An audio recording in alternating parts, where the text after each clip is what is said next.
Pour expliquer le trou dans la couche d'ozone antarctique, il faut d'abord expliquer ou rappeler que la couche d'ozone nous protège contre le rayonnement ultraviolet nocif en provenance du Soleil. Et sans couche d'ozone, l'intensité du rayonnement ultraviolet serait 70 fois plus importante. Et le trou dans la couche d'ozone antarctique, c'est un phénomène récurrent qui a lieu chaque année au mois d'août, septembre et octobre. Et lorsque la destruction est maximale, tout l'ozone dans la stratosphère entre 12 et 20 km a disparu. Et la destruction d'ozone, c'est dû à des gaz qui ont été émis par l'industrie. Maintenant, la plupart de ces gaz sont interdits par le protocole de Montréal, qui a été adopté en 1987.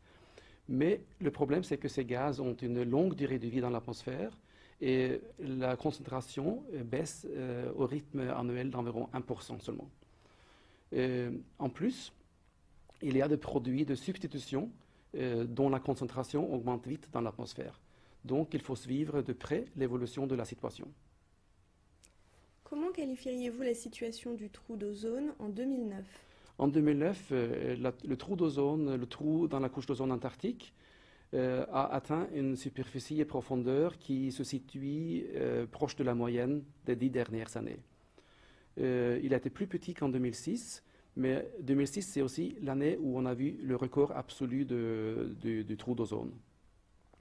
Et tant que les gaz qui détruisent l'ozone demeurent élevés, le trou dans la couche d'ozone va rester important. Et là aussi, la convalescence de la couche d'ozone sera longue, surtout en Antarctique.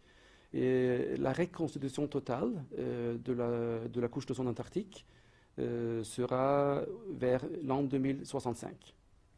Quelle est la relation entre le trou d'ozone et le changement climatique? D'abord, il faut rappeler que les gaz qui détruisent l'ozone sont aussi des gaz à effet de serre. Donc, ça veut dire que l'interdiction de ces gaz est bénéfique, non seulement pour la couche d'ozone, mais aussi pour notre climat.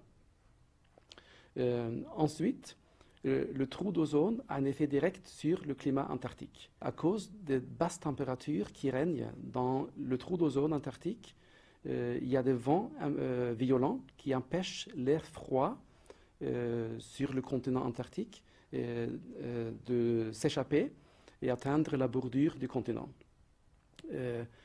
En conséquence, la péninsule antarctique subit maintenant une augmentation de la température qui est parmi les plus importants au monde.